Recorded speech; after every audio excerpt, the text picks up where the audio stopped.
Kini kita ada di segmen Market Mas bersama saya Wiki Adrian dan kita akan simak beberapa sentimen hari ini yang menarik untuk kita cermati. Di antaranya adalah tertekan lonjakan beban laba Unilever di tahun 2022 susut 6,94% menjadi 5,36 triliun rupiah. Sejauh mana ini menjadi refleksi dari saham-saham berbasis consumer goods. Nanti kita akan bahas bersama analis dan pemirsa. Berikutnya adalah PT Fitch Ratings Indonesia atau Fitch memberikan peringkat nasional jangka panjang di level AA Indonesia dengan outlook stabil kepada PT Sumber Alvaria Trijaya Tbk dengan kode saham AMRT. Sentimen berikutnya adalah merespon sinyal ketidakpastian The Fed, mata uang dan saham Asia melemah. Agenda ekonomi yang menarik untuk kita cermati pemirsa diantaranya adalah dari China, ada IHK China secara year on year dan juga month on month di bulan Januari. Kemudian dari Malaysia ada PDB Malaysia secara year on year. Dan triwulan keempat, dari Eropa ada pertemuan tingkat tinggi pemimpin Uni Eropa. Dari Jerman ada IHK Jerman year on year di Januari. Dan dari Inggris ada data mengenai PDB Inggris year on year month on month di bulan Desember. Dan agenda emiten yang menarik untuk kita juga cermati adalah ada Bali yang akan menggelar RUPS, kemudian KF dan MSIN akan menggelar DPS HMETD. Dan Nobu akan menggelar XHM ETD. Dan dari pergerakan IHSG, pemirsa IHSG turun saat menit-menit akhir pada trading hari Kamis 43 poin atau 0,62% ke level 6.897. Kemudian sektor keuangan terkuat setelah naik sebesar 0,16%. Sedangkan sektor teknologi terlemah turun sebesar 4%. Dan kita akan lihat pembukaan dari Bursa Asia pagi hari ini, pemirsa, untuk Nikkei dibuka menguat 0,8% di level 27.804. Kemudian STI Singapura melemah 0,52% di level 3.340. Kospi Korea melemah 0,09% di level 2.481 dan Hang Seng Hong Kong melemah 0,54%.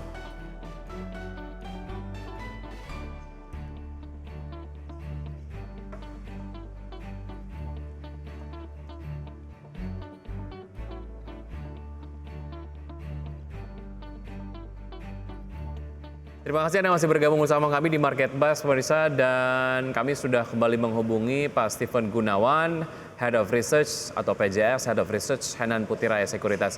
Selamat pagi Pak Steven. Ya, selamat pagi Pak. Iya, baik. Suara saya dapat terdengar dengan jelas ya Pak Steven?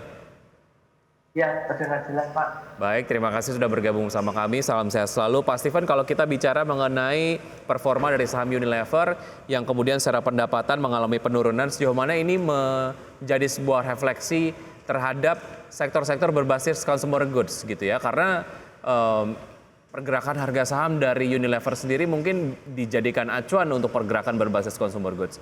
Analisis dari Anda seperti apa Pak Steven? Ya, betul Pak, setuju Pak. Sebenarnya Unilever menjadi acuan dari pergerakan saham-saham consumer goods itu sendiri. Namun consumer goods kan sektornya besar banget tuh. Jadi kita semestinya breakdown lebih satu-satu lebih detail. Karena selain Unilever kan ada Mayora sama Ultra Jaya. Itu kan masih prospektif ya. Jadi masih kinerja fundamentalnya, pendapatan dan laba bersihnya diekspektasikan masih prospektif. Sehingga Unilever seharusnya tidak begitu mendistraksi pergerakan dari saham konsumer lainnya. Kalau memang kita lihat laba bersih atau review emiten Unilever yang kemarin sudah keluar, penjualan untuk pendapatnya itu memang naik, tapi naiknya tipis ya, cuma naik sekitar 3%. Karena kan memang terjadi kayak penurunan market share dari Unilever tuh. Dan Unilever tuh sampai laba bersih turun karena dari margin laba kotornya sudah tertekan. Dia tertekan turun 5% secara tahunan begitu Pak. Jadi dari laba kotor sudah turun, alhasil sampai laba bersih pun turun. Laba kotor ini turun kenapa? Karena kita tahu kan sepanjang tahun 2022 ada gangguan supply chain di dunia ya. Kan sementara untuk penjualan terbesar dari Unilever itu kan produk perawatan kesehatan, produk perawatan tubuh gitu seperti misalkan odol, sabun, sampo, sikat pasta gigi. itu kan ada kandungan kimianya, chemicalnya begitu Pak. Nah, chemicalnya ini kan kebanyakan diimpor. Nah, waktu diimpor kan ada gangguan supply chain seiring masih terjadinya perang Rusia Ukraina di sepanjang tahun lalu. Jadi terefleksinya di tahun 2022 ini. Artinya apa yang terjadi di Unilever tidak merefleksikan apa yang terjadi di sektor consumer goods begitu ya. Ini hanya kemudian spesifik terjadi di Unilever saja begitu ya. Ya, setuju Pak. Karena Unilever sendiri juga dalam beberapa tahun terakhir, beberapa triwulan terakhir kan kinerjanya juga turun. Namun kayak saham Mayora, ICBP kan juga pergerakan sahamnya naik. Jadi rupanya pelaku pasar sudah bisa bedain supaya Unilever bisa keluar dari benchmark di sektor consumer itu sendiri. Itu Pak. Baik, artinya memang investor sendiri sudah cukup selektif dan juga aware terkait dengan beberapa indikator tadi yang akhirnya juga memang secara nyata begitu ini memberikan dampak kepada laba Unilever yang susut 6,94% begitu. Sejauh mana momen mendekati Ramadan dan juga Lebaran dapat menjadi sebuah momen yang mengatrol kinerja dari Unilever sendiri di tahun ini dan seperti apa Anda memproyeksikan pergerakan harga saham Unilever di 6 bulan pertama di tahun 2023 atau mungkin sampai dengan akhir tahun Pak Steven? Ya baik, memang beberapa saat lagi sekitar 1,5 bulan kita akan memasuki bulan puasa juga Idul Fitri. Ya diharapkan dari saham-saham consumer goods bisa mengalami peningkatan penjualan secara quarter on quarter. Nah tentu saja Unilever diharapkan bisa menikmati dampaknya karena kan Unilever sudah mulai mengakuisisi merek-merek atau brand-brand makanan yang menyasar segmen kelas bawah, misalkan kayak misalkan ciki atau minuman-minuman ringan, minuman susu, yogurt atau coklat. Nah itu diharapkan bisa menopang dari penjualan Unilever di kuartal 2 nanti. Nanti terefleksikan secara penuh di kinerja kuartal 2. Karena kan bulan Ramadannya kan di bulan Maret. Jadi itu masih butuh waktu, nanti di kuartal 2 mudah-mudahan terjadi lonjakan cukup signifikan ya secara quarter on quarter dari pendapatan atau penjualan dari Unilever ini sendiri. Baik, gitu, oke. Harga terakhir di 49.20, target price di level berapa? Mohon maaf Pak Steven. Harga terakhir di 49.20, target price-nya bisa kalau perhitungan kita yang konservatif di 5.500 ya. 5.500. Jadi memang upside-nya sudah terbatas. Karena kita meyakini pendapatan boleh naik, cuma dia terkena beban-beban itu. Beban yang paling tinggi dan signifikan itu beban biaya iklan ya. Karena kan market share dari Unilever kan sempat tergerus market share domestik di Indonesia. Dan untuk mempertahankan market share tetap kuat, maka diperlukan iklan. Dia kan beriklan di televisi cukup kencang ya, juga di platform online. Itu biaya iklannya naik cukup signifikan di kinerja 2022 lalu, sekitar naik 40%. Jadi dia ngorbanin biaya iklan sampai 40% naik. Jadi sudah terkena biaya bahan baku naik, kemudian depresiasi nilai tukar rupiah karena bahan bakunya sebagian besar diimpor, belum ada substitusinya di dalam negeri, juga terkena biaya iklan demi mempertahankan market share juga melonjak begitu.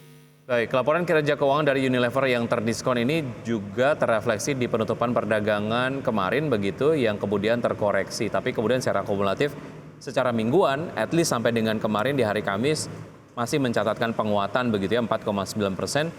Secara proyeksi di pergerakan hari ini seperti apa? Bagaimana kemudian investor akan merealisasikan keuntungannya terlebih dahulu karena pergerakannya sudah cukup menguat dan memanfaatkan momentum dari laporan kinerja keuangan Unilever sendiri yang kemudian cukup negatif, Pak Steven.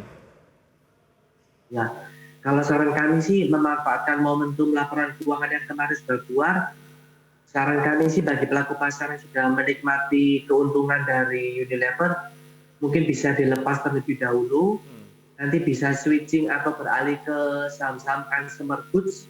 Misalkan boleh saja Sido muncul kan hari ini nanti siang hari ini nanti dia akan merilis laporan keuangannya, jadi diharapkan bisa positif sehingga bisa mengimbangi portfolio dari para investor.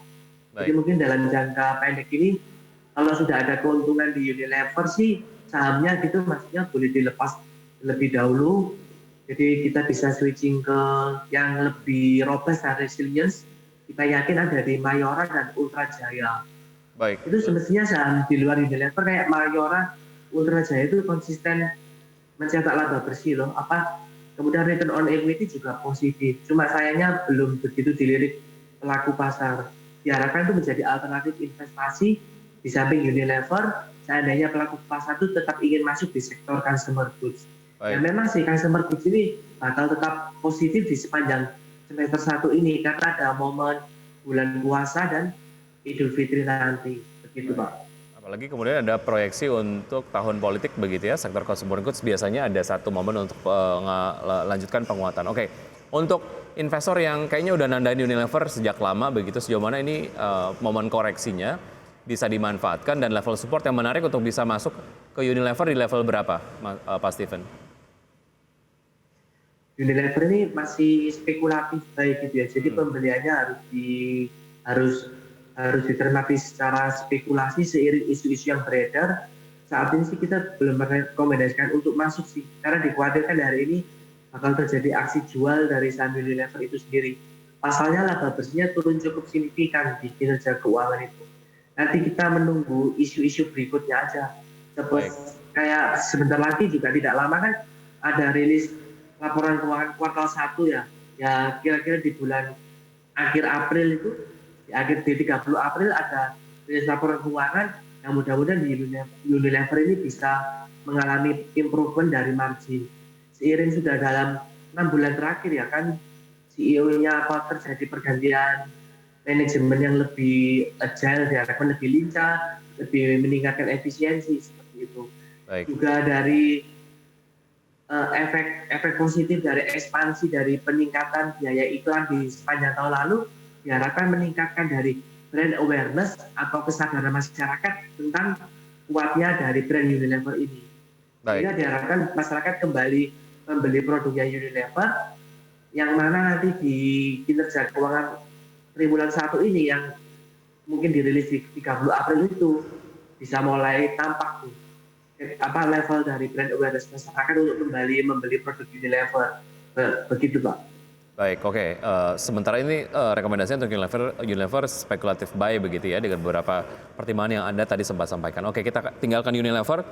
Kita ke peringkat nasional jangka panjang di level AA yang diberikan oleh Fitch Ratings Indonesia terhadap PT Sumber Avaria Trijaya Tbk atau Alfamart. Semenarik apa sebetulnya peringkat ini dan secara fundamental seperti apa untuk AMRT, Pak Steven? Peringkat-peringkat dari lembaga pemeringkat internasional ya, khususnya kayak Fitch gitu ya, tentu menjadi sentimen positif bagi pelaku pasar untuk saham Alfamart ini sendiri. Kalau berarti kan Alfamart kan diapresiasi oleh lembaga rating internasional, artinya tingkat default dari hutang atau tingkat default dari penerbitan obligasinya itu kan minim. Sehingga dengan rating yang termasuk investment grade seperti ini, kedepannya jika Alfamart ingin berekspansi baik melalui penerbitan emisi obligasi, kemudian penarikan hutang, bunganya tidak begitu tinggi begitu. Karena kan mendapat level investment grade dari lembaga internasional. Dan dengan bunga tidak begitu tinggi tentu bisa menjadi positif buat Alfamart dalam berekspansi, jadi tidak begitu menekan dari profit. Secara fundamental Alfamart sendiri terus mengembangkan ekosistem digitalnya, kayak mereka kan bekerja sama dengan Bank Aladin Syariah atau kode sahamnya BANK itu untuk dari channel pembayarannya, channel payment, dan Alfamart juga terus mengembangkan jaringan tokonya seiring pemulihan daya beli masyarakat pasca COVID, juga pasca pembukaan PPKM resmi di akhir tahun lalu. Dan ini juga menjelang bulan Ramadan, jadi mungkin masyarakat kita itu mulai menyiapkan stok beras, stok minyak goreng, atau stok kebutuhan pangan, stok pokok lainnya. Ya, diharapkan belinya di Alfamart supaya bisa menopang kinerjanya seperti itu. Oke, terkait dengan peringkat yang tadi sudah diberikan oleh Fitch Ratings Indonesia, Anda memilih untuk menyikapinya secara normatif saja begitu ya. Namun kemudian ada indikator lain yang dikategorikan lebih menarik jika kemudian ingin masuk ke Alfamart. Seperti itu, Pak Steven. Iya, Oke. indikator lainnya itu. Baik, di level 2.950 ada level terakhir untuk Alfamart. Menarik atau tidak untuk bisa dikoleksi? Dan proyeksinya ke depan seperti apa untuk Alfamart? Alfamart kita masih menaruh sentimen positif ya, atau pandangan positif ke Alfamart, utamanya dia sudah mulai berekspansi ke digital payment, pembayaran digital, dan juga Alfamart kan punya aplikasi pengiriman barangnya secara online gitu. Jadi dia tidak bekerja sama dengan marketplace, tapi dari Alfamart itu sendiri. Pesan antar dari Alfamart dan dikirim kurang dari 1 jam itu. Dia kan ngambil dari Alfamart terdekat. Itu diharapkan bisa menjadi katalis positif tersendiri bagi masyarakat ketika berbelanja di Alfamart. Jadi belanjanya bisa lewat online. Jadi Alfamart tidak masuk di marketplace, sebut saja misalkan Bukalapak, Blibli, atau Tokopedia. Karena itu kan bisa menjadi biaya tersendiri bagi Alfamart, juga memperpanjang mata rantai pasokan kan. Jadi Alfamart lebih memilih punya aplikasi sendiri. Baik, oke. Jadi itu bisa menjadi sentimen positif sih. Baik, kita tinggalkan Alfamart dan juga Unilever. Lalu bagaimana dengan sinyal ketidakpastian The Fed terkait dengan mata uang dan juga saham Asia yang melemah? Kita bahas usai jeda berikut ini, Pak Steven dan Pusat. Tetap bersama kami akan segera kembali.